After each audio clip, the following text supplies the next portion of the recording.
Lève-toi, sois éclairé, car ta lumière arrive. Et la gloire de l'Éternel s'élève sur toi. Voici les ténèbres couvrent la terre, et l'obscurité les peuples. Mais sur toi l'Éternel se lève, sur toi la gloire apparaît. Amen.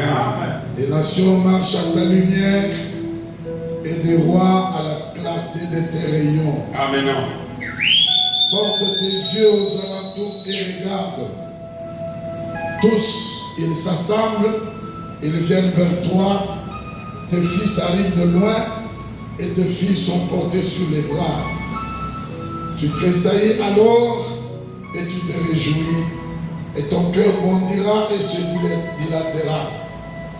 Quand les richesses de la mer se tourneront vers toi, quand les trésors des nations viendront à toi, tu seras couverte d'une foule de chameaux, des dromadaires de Madian et de Fa. Ils viendront tous de Séba, ils porteront de l'or et de l'encens et publieront les louanges de l'Éternel. Amen. Amen. Vous pouvez vous asseoir. Explique-alors. Je suis dans Jacques 4:1. La Bible nous dit ceci. D'où viennent les luttes et d'où viennent les querelles parmi vous? N'est-ce pas de vos passions qui combattent dans vos membres? N'est-ce pas de vos passions qui combattent dans vos membres? Vous convoitez et vous ne possédez pas. Vous êtes meurtriers envieux. Et vous ne pouvez pas obtenir. Vous avez des querelles et des luttes. Et vous ne possédez pas parce que vous ne demandez pas.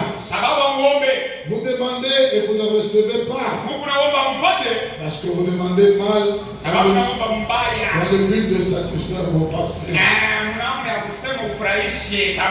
Adultère que vous êtes, adultère. Ne savez-vous pas que l'amour du monde est inimitié contre Dieu? Celui donc qui veut être ami du monde sera ennemi de Dieu. Croyez-vous que l'Éternel parle en vain? C'est avec jalousie que Dieu chérit l'esprit qu'il a fait habiter en nous. Amen. Amen. Je lis encore dans le livre de Philippiens 4:6. La Bible dit: ne vous inquiétez de rien. En toute chose, faites connaître vos besoins à Dieu. par des prières et des supplications, avec des actions de grâce. Et la paix de Dieu qui surpasse toute intelligence gardera vos cœurs et vos pensées en Jésus-Christ. La paix de Dieu qui surpasse toute intelligence gardera vos cœurs et vos pensées en Jésus-Christ.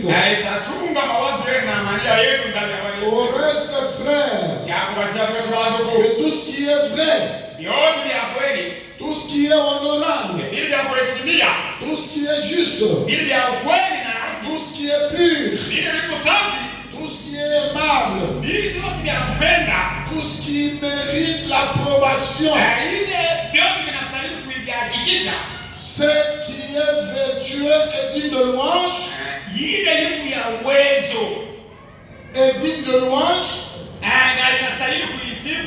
soit l'objet de vos pensées. Ce que vous avez appris, reçu et entendu de moi, et ce que vous avez vu en moi, pratiquez-le. Et le Dieu de paix sera avec vous. J'ai éprouvé une grande joie dans le Seigneur de ce que vous avez pu enfin renouveler l'expression de vos sentiments pour moi. Ce n'est pas en vue de mes besoins que je dis cela, car j'ai appris à être content de l'état où je me trouve.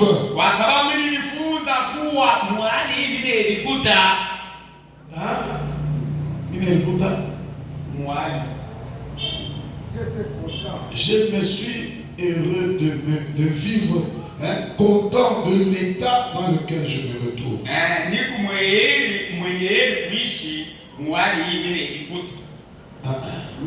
J'ai appris à être content dans l'état où je me trouve.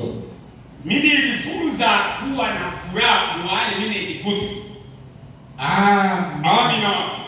Alléluia. Amen. Au reste, frères et sœurs, tout ce qui est vrai, tout ce qui est honorable, kile kyote kiko kya kweli, kile kyote kiko kya kuheshimiwa. Tout ce qui est vrai, tout ce qui est honorable, tout ce qui est juste, tout ce qui est pur, tout ce qui est aimable, tout ce qui mérite l'approbation, ce qui est vertueux et digne de louange, soit l'objet de vos pensées. Tout ce que vous pouvez désirer,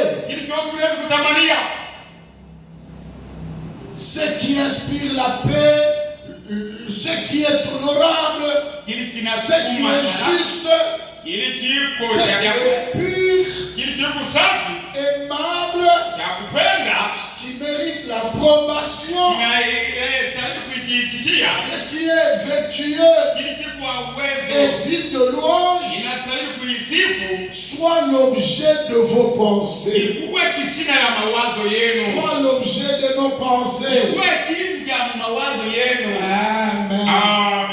Alléluia. La Bible dit dans Jacques, vous demandez, vous ne recevez pas parce que vous demandez mal dans le but de satisfaire vos passions.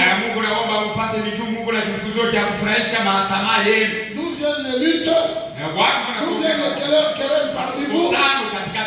N'est-ce pas vos passions qui combattent dans vos membres? Vous convoitez et vous ne possédez pas.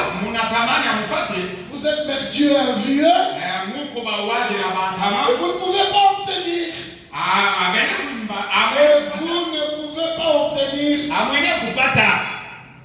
Vous avez des querelles et des luttes et vous ne possédez possédez pas amupati parce que vous ne demandez pas. juu amuombe hapana. Amen. Amina. Alléluia. Amina. Nous avons vu le mardi où il nous dit lève-toi et sois éclairé. Dans Ésaïe 60. Ta lumière arrive. La gloire de l'Éternel s'élève sur toi.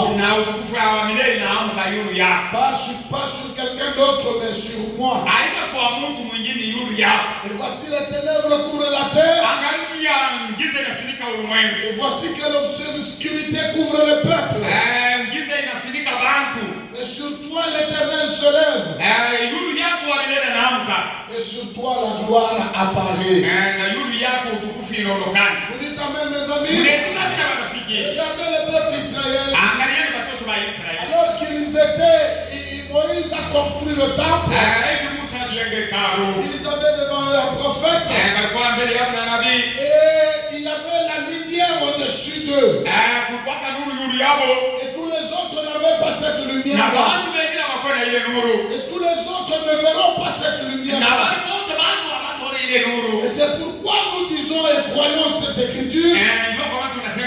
Il dit que les ténèbres couvrent la terre. Les ténèbres couvraient toute l'Égypte. Mais les ténèbres ne couvraient pas tout Goshen. Les ténèbres ne couvraient pas Goshen. Les ténèbres peuvent couvrir toute la terre. Les ténèbres peuvent couvrir tout le peuple. Mais sur vous, l'Éternel se lève. Sur toi, sa gloire apparaît. Et les nations marchent à ta lumière. Et les nations marchent à ta lumière. Et des rois à la clarté de tes rayons. Et des rois à la clarté de tes rayons. C'est-à-dire, nous recevons de Christ les rayons que nous reflétons. Et les rois marchent à travers les rayons que nous reflétons. Il est impensable à un incrédule. Il est impensable à un incrédule de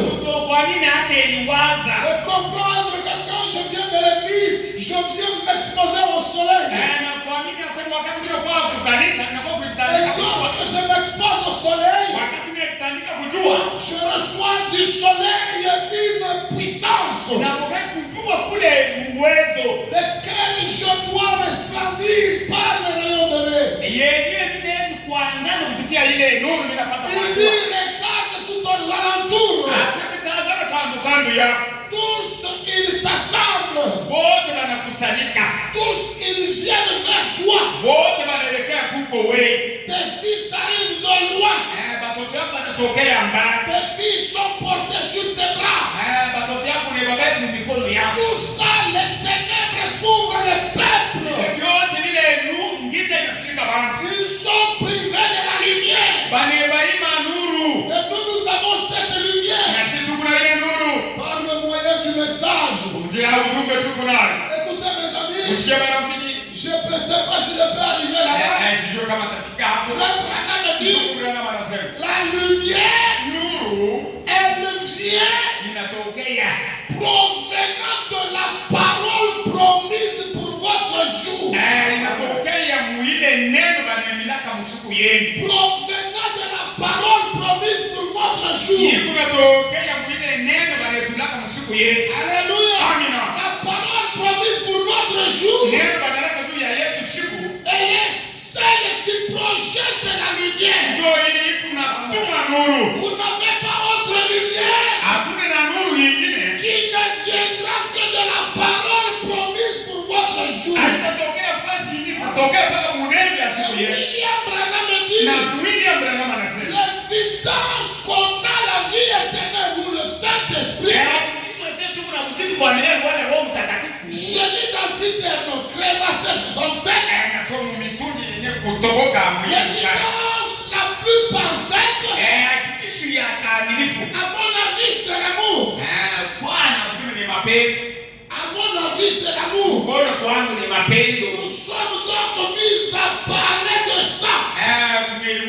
kusema ile. Alors j'ai trouvé que ça paraissait être assez juste. Nikaanza kuona sema ngokani saa ya kweli. Donc je m'en suis tenu à ça. Nilishimamia pale. Si un homme a l'amour, Kama mtu yuko na mapendo ndani. William Branham s'en est tenu à cela. Na William Branham alisimamia kwa mapendo. Écoutez maintenant. Msikie sana.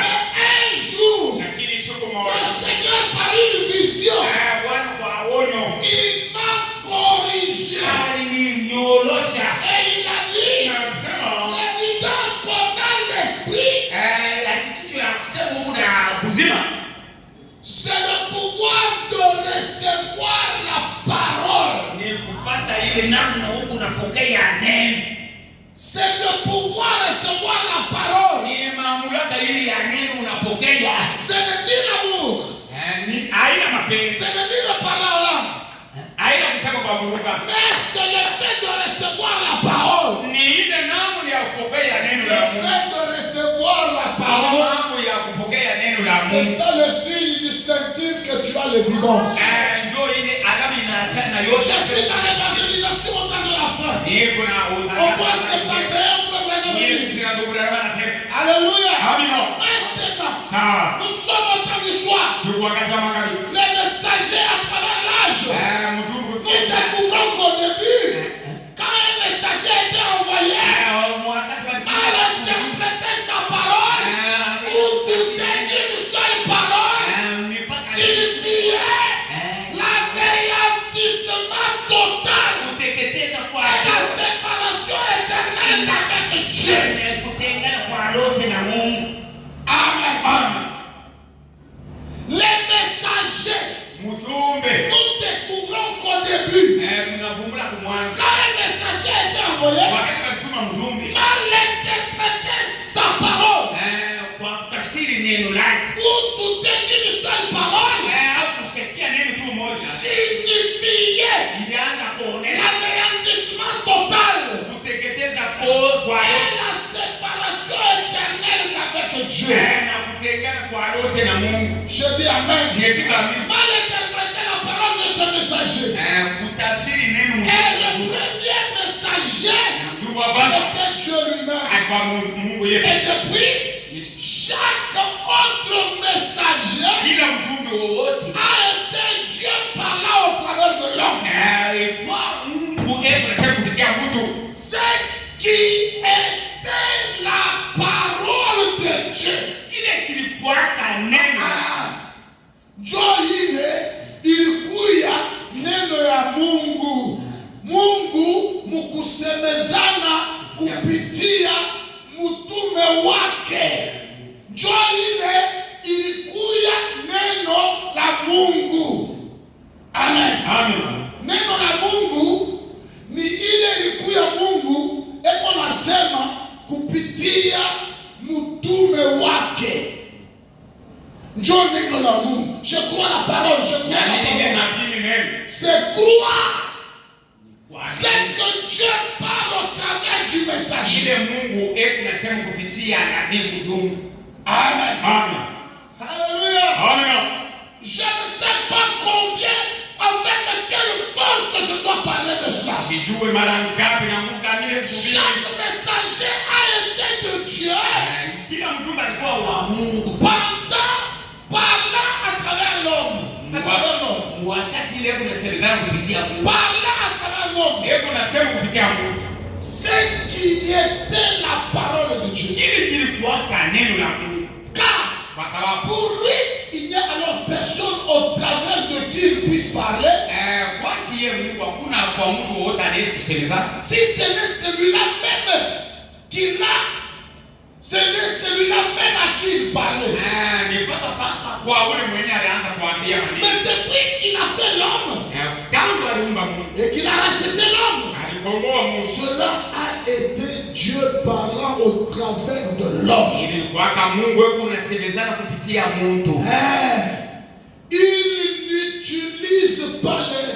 Il n'utilise pas l'intermédiaire d'un engin mécanique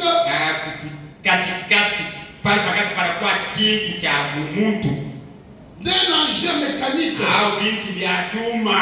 Mais Lakini l'intermédiaire de l'homme, kati ya mtu na Mungu, d'un homme qui s'est abandonné et consacré à Dieu. ule mtu alisha kujiachilia na anajitoa kuko Mungu. Vous êtes là, mes amis? Mungu hapa barafiki. L'évidence que quelqu'un a reçu la vie éternelle ou le baptême de l'Esprit, ce n'était pas quand il parle en langue, ce n'était pas quand il prêche, ce n'était pas quand il crie ou saute, mais l'évidence, ce n'était pas parce qu'il avait l'amour, mais l'évidence, c'est quand il recevait la parole. Amen. Recevoir la parole, c'est recevoir ce que Dieu dit au travers du message. Et l'homme est l'intermédiaire entre Dieu et l'homme à qui Dieu s'adresse. Dieu veut s'adresser à l'homme, il veut leur envoyer la parole. Et que peut être la parole? Que peut être la parole? Que peut être la parole? Ce n'est que ce que Dieu dit au messager. C'est ça qui est la parole. C'est ça qui est la parole. Alléluia. Ce n'est que ça qui est la parole. Je dis amen. Enlèvement au point 40, il dit: que serait-il passé si Moïse était venu avec le message de Noé? Nous allons construire l'arche et cela nous allons faire flotter sur le fleuve Nil. Cela n'aurait pas marché. Mais le messager Jésus n'aurait même pas marché pour Moïse. Et le message de Wesley ne pouvait pas marcher pour Luther. Le message de Luther ne pouvait pas marcher pour Wesley. Vice-versa. Et aujourd'hui, notre dernière grande réforme,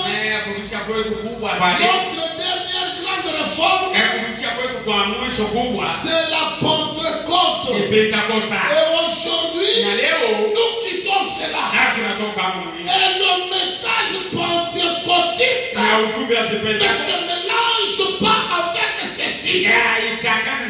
Parce qu'on est dans un autre jour. Alléluia. On est dans un autre jour. Tout cela, c'est la parole de Dieu. Mais l'édifice en la construction. En commençant par les pieds, les bras, en montant, pour former l'église pour l'épouse pour l'enlèvement. Frère Branham dit, cela n'élimine pas les gens qui sont en vent, car ils vécurent en fonction de leur message. Tout ce qui faisait partie de l'épouse sortiront. Ils vécurent en fonction de leur message. Quel a été le message au temps de Moïse? Quelle a été la parole au temps de Moïse? C'est ce que Moïse leur parlait. Quelle a été la parole au temps d'Ésaïe? C'est ce qu'Ésaïe leur parlait. Quelle a été la parole au temps de Noé? C'est ce que Dieu avait dit par le moyen de Noé. Quel a été le message au temps de Wesley? C'est ce que Dieu avait dit par Wesley. Ainsi de suite. Ils vécurent pour leur message. En fonction de leur message. Nous aussi, nous avons notre propre message. Et l'évidence qu'on a, l'évidence qu'on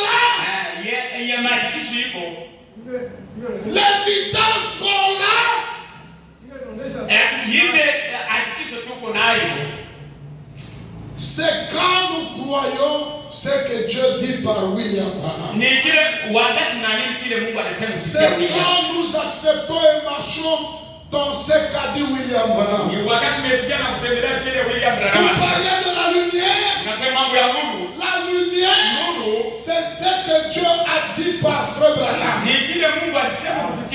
C'est cela la lumière. Et nous devons fonction de notre message. Tunapata kuishi kufuatana ujumbe Nous yetu. devons illuminer la terre Tunapaswa kuangazia dunia en fonction du message que nous avons reçu. ujumbe tulipokea. Dieu dans des hommes. Mungu ndani ya Dieu baba. dans des hommes. Mungu ndani ya baba. À partir de notre message, Kuanzia ujumbe yetu. ce qui est la parole de Dieu, Ile liko nini? c'est ce que Dieu a dit par William. Mungu alisema kupitia William. Écoutez du temps d'Élysée. Mshikieni wakati ya Elisha. J'ai lu cette citation. Nilisoma hii andiko. Pourquoi je suis contre les religions organisées? 179 frères Branham dit, Ile mstari ndugu na mama anasema. Naaman voulait se débarrasser de sa lèpre. Kama anapenda kukoma kumuishi. Voulait se débarrasser de sa lèpre. Anapenda atoke mkukoma alikuwa. Dans les eaux de son propre pays. Maji ya muichi yake. Il n'aimait pas les eaux boueuses du Jourdain. Kupenda ile maji ya mchafu. Même si tu n'aimes pas, upende. et quand le prophète a parlé, Wakati nabii anasema. il faut vivre cela. Kuishi ile. Quoique cela est contraire à mon tableau, je suis amené à vivre néanmoins cela.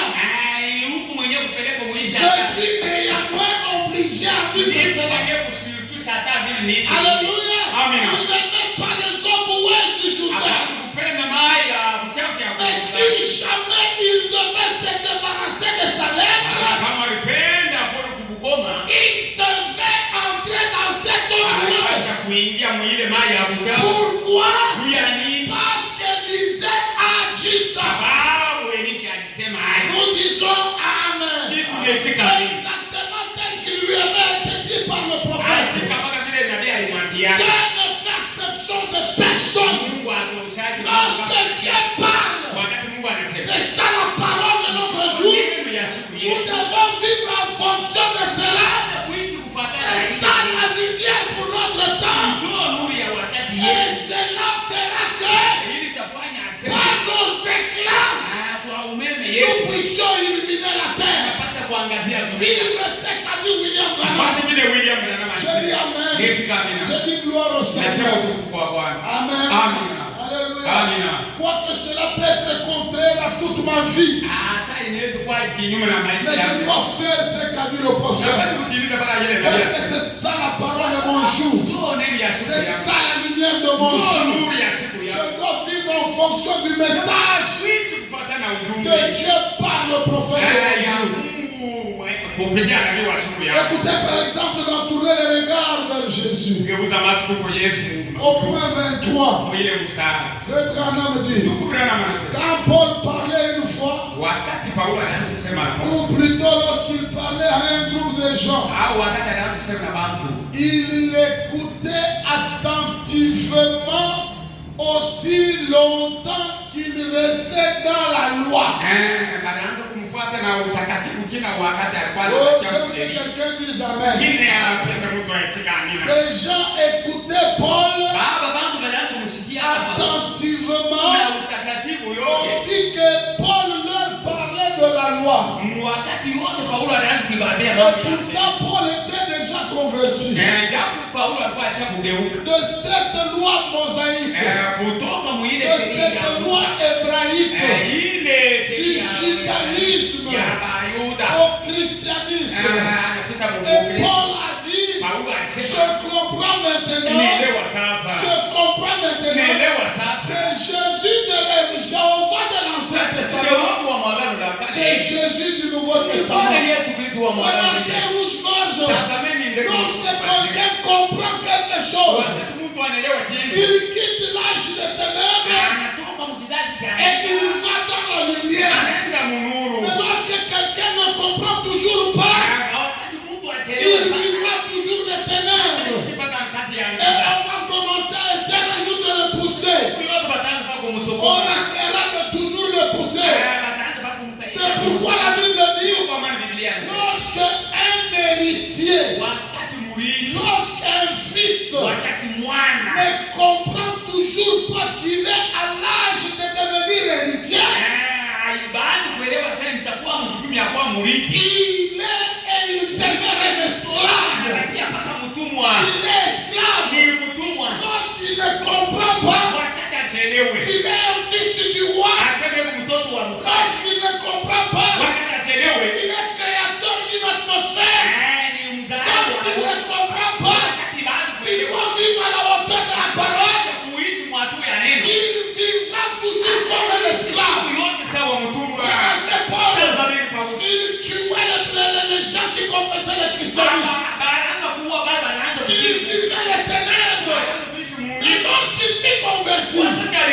Il dit, oh Seigneur, qui es-tu que je persécute? La lumière dit, je suis Jésus que tu persécutes. Dès lors, Paul est changé. Du judaïsme au christianisme. Des ténèbres à la lumière.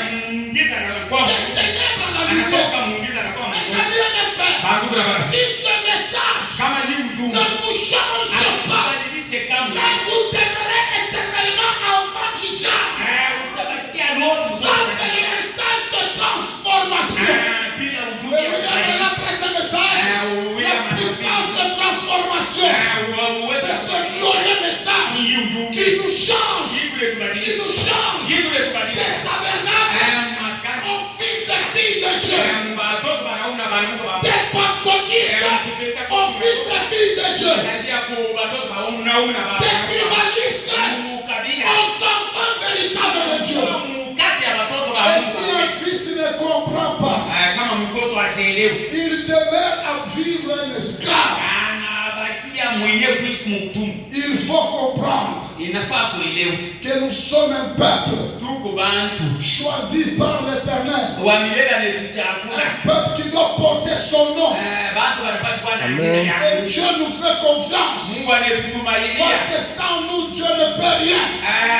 Et Dieu nous fait confiance, et nous devons aussi lui faire confiance, sachant une seule chose, qu'il n'y a que ce message, et rien que ce message qui doit enlever le goût du monde et me changer à pouvoir être fils et fille de Dieu, pour éclairer la terre, pour manifester la parole, éclairer la terre.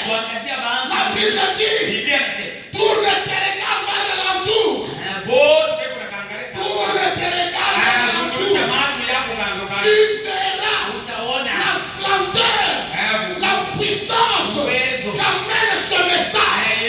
Si seulement la parole et la lumière sera en train d'illuminer la terre. Quand Paul leur parlait de la loi, il l'écoutait attentivement.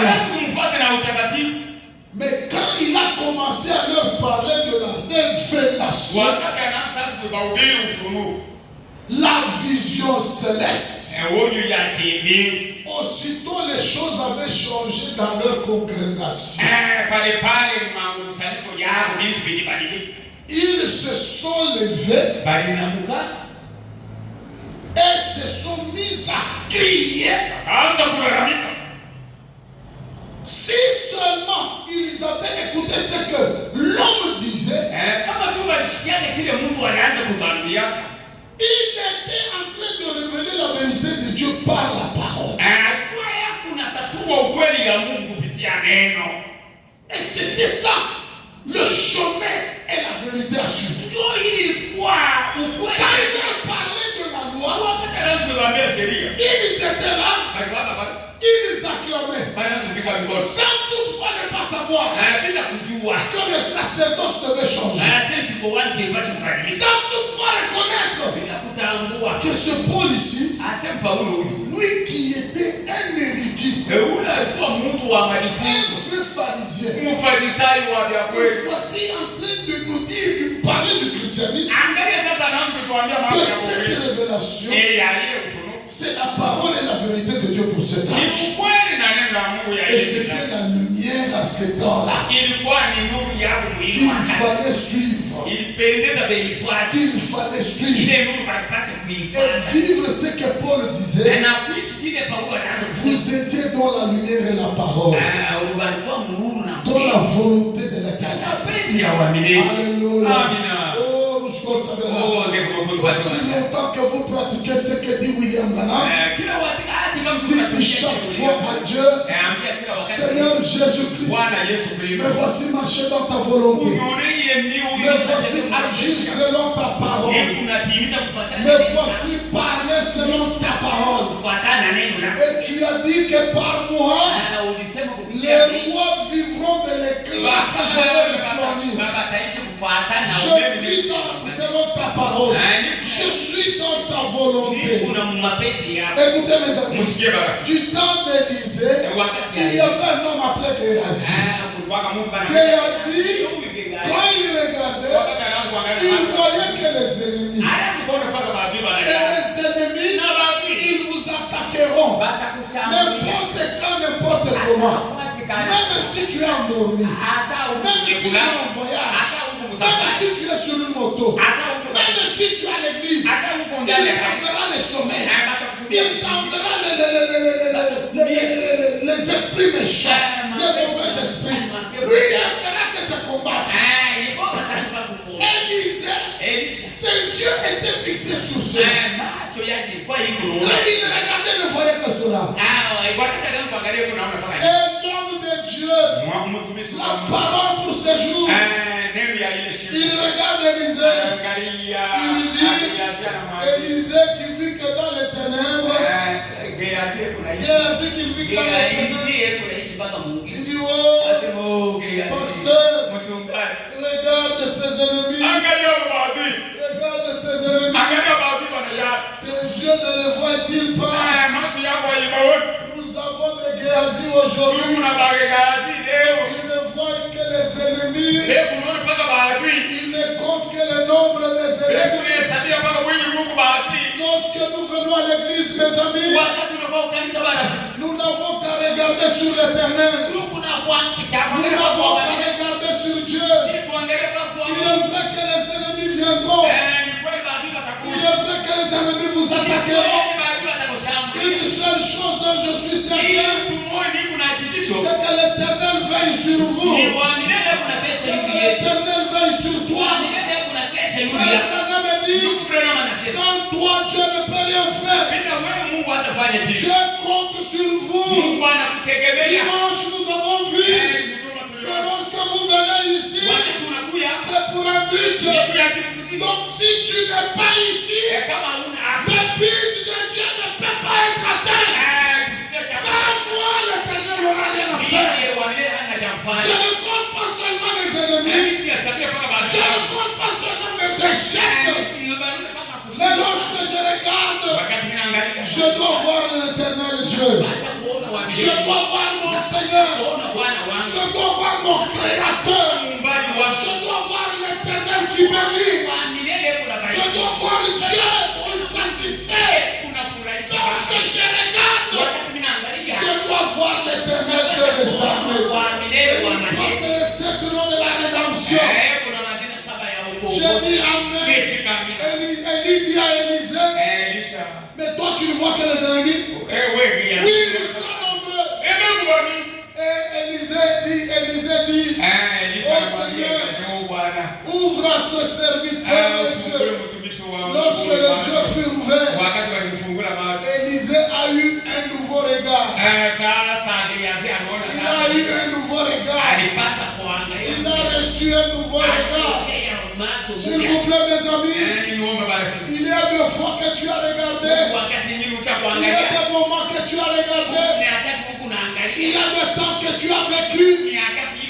Ne regarde pas seulement les temps d'échec, ne regarde pas les temps difficiles. Ce soir, ayons un nouveau regard, un nouveau regard, un nouveau regard.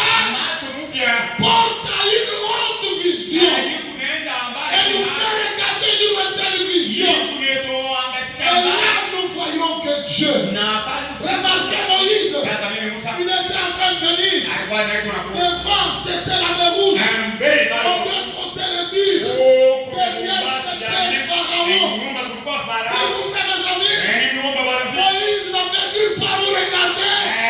Il ne voyait que des choses qui le bloquaient. Si quelque chose vous bloque, une seule occasion que vous avez, c'est de regarder vers le ciel. Il y a quelqu'un au ciel qui veille sur toi. Et celui-là est Jésus-Christ. Il veille sur toi. Remarquez, Meshach, Shadrach et Abednego, ils s'arrêtent dans la fournaise ardente. Alors qu'ils partaient, l'un demandait à l'autre, as-tu déjà prié? On m'a dit, j'ai prié.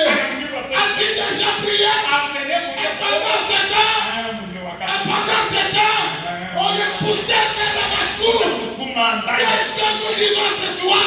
L'Éternel qui veille sur nous. Il veille sur nous.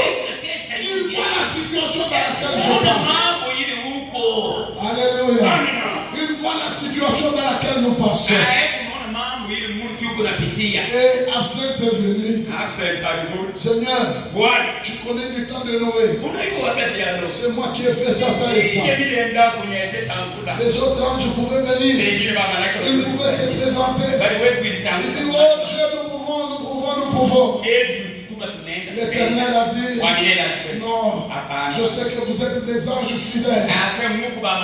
Et ce cas, ça m'intéresse que moi. Alléluia. Et l'Éternel est descendu. L'Éternel est descendu. L'Éternel est descendu. Il a été la 4e personne. C'est le chiffre de la délivrance. 4, c'est le chiffre de la délivrance. 4 est le chiffre de la délivrance. Et Dieu a été la 4e personne. Et lorsque celui qui les a envoyés là, il a fait un nouveau regard. Il n'a plus regardé les 3 personnes qu'il voyait, mais il en a vu le 4e, la 4e personne. Mes amis et mes frères, écoutez-moi ce soir. L'Éternel qui vient sur nous, il connaît chaque situation. Il a été la 4e personne, semblable au Fils de l'homme. Semblable au Fils de l'homme. Et quand il regardait, il a vu quelqu'un. Il était semblable au Fils de l'homme. La délivrance. Alléluia. Alléluia. Oh Dieu, ouvre les yeux de Géasi. Géasi ne compte que le nombre des yeux. Ils sont nombreux que nous. Ils sont nombreux que nous. Nous ne pouvons rien. Ils sont nombreux que nous. Il y a tant de Géasi. Mais laissez-moi nous dire, frère, que Élisée aussi est du groupe. Celui qui peut faire une prière. Ou qu'il prie afin que Dieu ouvre nos yeux. C'est Élisée lui-même. C'est Élisée lui-même. Les gens peuvent oublier ce que Dieu peut faire, mais ils apprécient ce qu'il avait fait. Et il apprécie ce qu'il fera. Ce qu'il fera, ce qu'il avait fait, les gens apprécient cela. Oh, cette église. Oh, quand nous étions là-bas. Oh, quand nous serons là-bas. Quand nous avions été là-bas. Quand nous chantions là-bas. Ils apprécient Dieu de ce qu'il avait fait, de ce que Dieu fera. Mais ils oublient ce qu'il est en train de faire maintenant. Parce qu'il n'est pas seulement le Dieu de demain et d'hier, mais il est aussi le même Dieu ce soir. Il est le même Dieu ce soir. Le même Dieu ce soir. Qu'est-ce qui fait que les gens ne voient pas la vision? Tellement dans le sens de l'homme, il connaît que Dieu est grand. Dieu est puissant. Il est grand. Tellement grand. Tellement grand. Qu'au point que quand il vient Jacques conçu,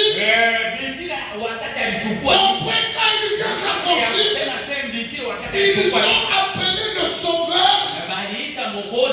Que c'était un enfant qui a été né dans la prostitution. Quand Dieu est tellement grand et que Dieu se simplifie tellement, cela passe la tête de Dieu. Je vous ai dit la situation l'autre l'autre dimanche tulisomea andiko siku que ya la révélation aseme ufunuo a une très grande vitesse. kuna mbio sana Au point que ça passe la tête des gens. sema yuko napita yule ya baba Et ils s'imaginent d'un Dieu historique. unakumbuka ule Mungu wa Ils se rappellent d'un Dieu dans le passé. unakumbuka ule Mungu wa Ils louent un Dieu qui fera. ule Mungu yuko na Et ils se rappellent d'un Dieu qui avait fait. ule Mungu alitenda Mais ils oublient lakini banaosahau qu'à côté de lui, pembeni yake il y a l'ange de Dieu malaika wa Mungu qui contrôle la situation. unaangalisha mambo Il y yote a l'ange de Dieu malaika wa Mungu qui veille à chaque chose. unakesha kitu yote Amen. Amen. Ils oublient ça. unasahau hili Je rappelle à tout un chacun nakumbusha kile que la Bible, le prophète dit Biblia que là où il y a deux ou trois assemblés à mon nom, je suis parmi eux. Frère Branham a dit, les anges sont des envoyés de Dieu à son service. Ils sont ici. Ils sont ici. À côté de toi. Pas tellement loin que toi. Mon ami et mon frère, Dieu est ici. Et il est à côté de toi. On n'a pas besoin de crier ailleurs. Mais il est ici. Mais dans une autre dimension. Frère Branham dit, il peut quitter. Alors que je montais sur le mont Paloma. Alors que je montais sur le mont Paloma. Il est au 4000 par mont Paloma. Je regardais. Je voyais la planète Mars. Et j'observais la distance. Que si un ange quittait cet endroit pour être ici, il ferait des milliards et des milliards et des milliards. Voyageant à la vitesse de la pensée. Combien la révélation? Combien la révélation a une telle vitesse qu'au point que nous la saisissons que par le moyen de la parole révélée, au point d'être la lumière et de vivre contrairement à ce que le monde et son système regardent. Et nous serons déclarés de fous à l'endroit de tous ces gens qui marchent. Parce que nous avons saisi la vision. Et nous marchons selon la vision. Alléluia. Alléluia. C'est là que William Branham dit, la femme a la perte de sang. Elle a regardé les gens passer. Et au milieu d'eux, il y avait Jésus, il y avait tant de bruit. Cette femme avait tout fait. Avait tout fait. Elle avait tout fait. Elle avait tout vendu. Elle avait tenté les églises. Elle avait tenté les églises. Elle avait tenté de toucher les appuis. De solliciter l'aide. Tout ce qu'elle avait, elle a vendu. Mes amis et mes frères, tu peux avoir un cas tellement difficile. Peut-être que tu peux sembler le dire à X ou Y. Ne perds pas le temps. Ne perds pas le temps. Peut-être en le lui disant, tu es en train de le faire des bruits. Il ne saura pas comprendre le niveau par lequel tu passes. Mais qu'est-ce que je vous dis? Il y a une peau qui cache les tristesses, qui cache les larmes, qui cache les cassures, qui cache les brûlures, qui cache les brûlures. Il y a deux fois que les amis nous abandonnent à cause de l'attitude que nous avons. Mes amis et mes frères, si vous avez été dans l'esprit le dimanche, vous allez comprendre beaucoup de choses. Comment un adorateur doit venir à l'église. Quelles sont les lois relatives à un adorateur? Il y a quelque chose qui amène l'adorateur. Kuko kitu fulani Il y kinapeleka a celui mwabudu. qui vient soucieux Kunakuwa na et il vient avec des problèmes. anakuwa na mambo Il yake. devient tellement lourd. Anakuwa mzito sana. C'est vrai. Ni kweli babu. Nous savons que derrière la peau Tunajua se cache beaucoup de choses. kama vitu vya Se cache beaucoup de secrets. kama maasiri ya mingi. C'est pourquoi Ndio kwa maana il faut aller derrière la peau inafaa kukaribia que tu vas kumbuka. découvrir les secrets. Utavumbura maasiri. Vous savez, même Dieu, Mnaiba tamu. vous savez, même Dieu, Mnaiba tamu. il a caché sa divinité derrière la peau de brebis. alifutika Mungu wake kumkongo ya Et magoti. Dieu, il est de lui de cacher de merveilleuses choses.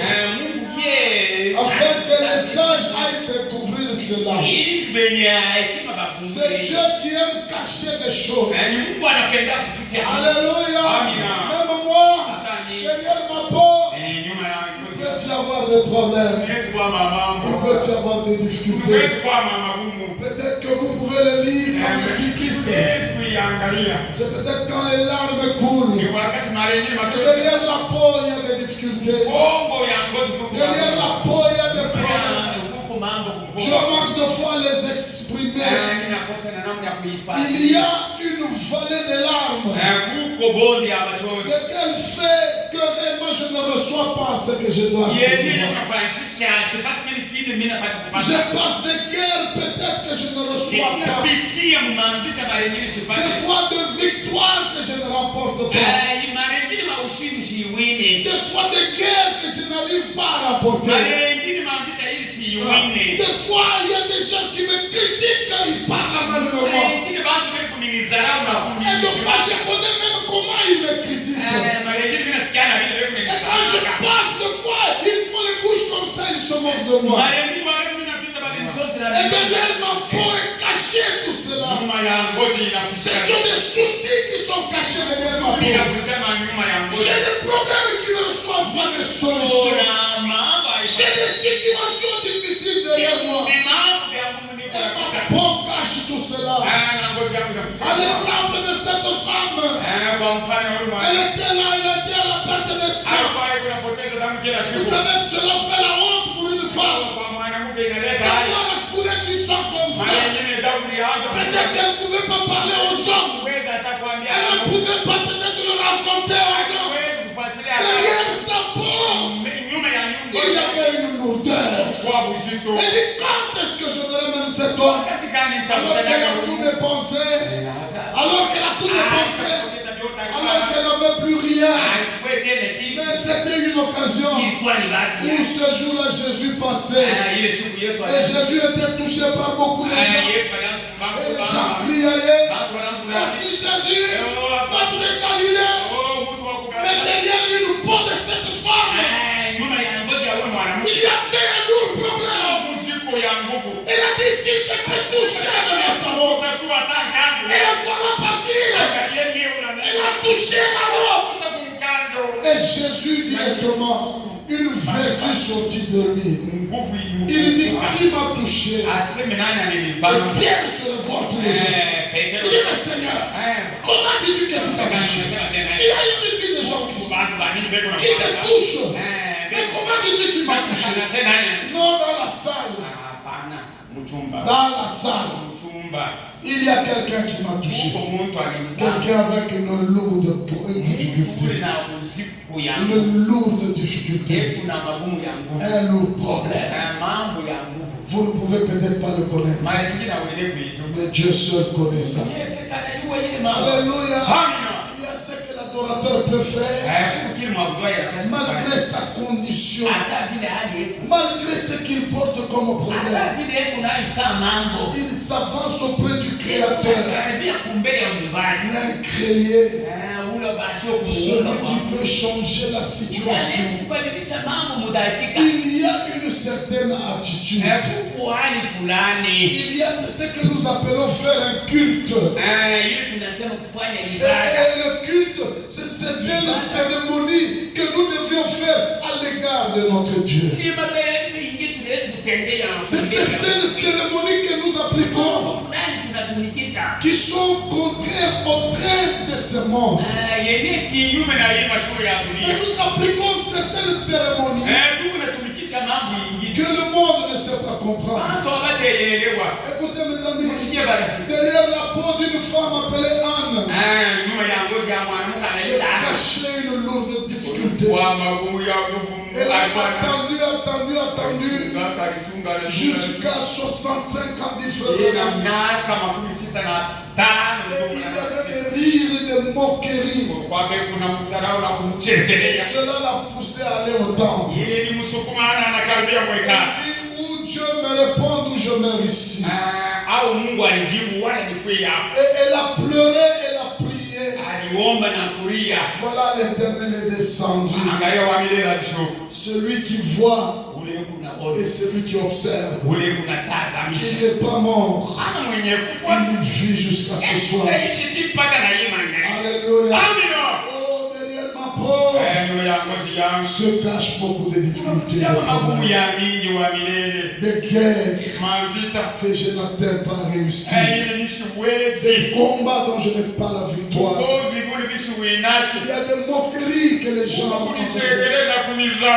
Il y a des moqueries de ci et de là. Quand je prends des sujets même d'aller à l'église, il y a des moqueries derrière tout ça. Mais je vous dis ce soir, l'Éternel nous dit ce soir, confiez-vous à l'Éternel. Lorsque vous vous confiez à lui, il dit, ceux qui se confient à l'Éternel, ils renouvellent leur force. Ils courent et ne se lassent pas. C'est Dieu certain aura à récompenser. Quoique le temps peut passer. Quoique les gens se moquent de lui. Quoique j'ai des combats qui n'ont pas de victoire. Jésus-Christ vit jusqu'à ce soir. Il peut le faire. Il a des yeux pour voir. Il peut me récompenser à cause des actes précieux que je fais. Nous allons nous mettre debout. Et nous allons invoquer et prier. Nous allons nous mettre debout. Veux-tu briser les fardeaux de péché? Oui, la force est dans le sang. Oui, la force est dans le sang. Alléluia. Veux-tu avoir la victoire sur les rois? La force est merveilleuse dans le sang. Oui, la force. Oui, la force.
Bénis-nous tous ensemble.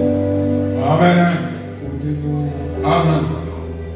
Et si il y a un dimanche, Amen. nous ne manquerons pas à l'église. Alléluia. Procure la paix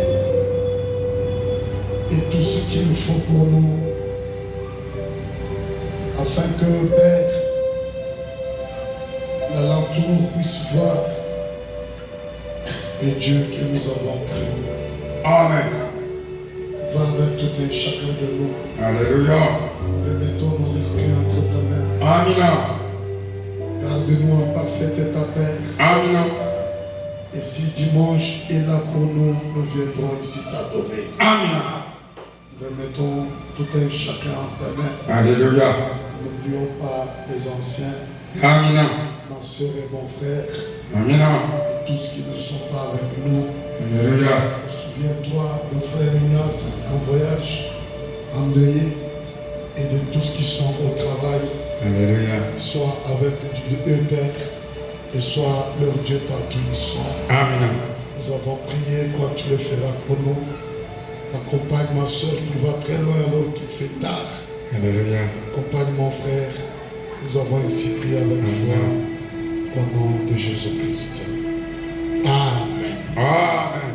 Que Dieu vous bénisse richement. Mungu amebariki kabisa. Allez dans la paix de l'Éternel. Endeni katika salama ya milele. Et portez-vous bien. Dimanche, on se retrouve ensemble. Kuwe mzuri na siku ya Juma tukutane pamoja. Je vois que les cotisations vous devenez tellement faibles qu'au point tout un dimanche passé, on n'a eu que 40 000 francs, ce qui n'est pas bon.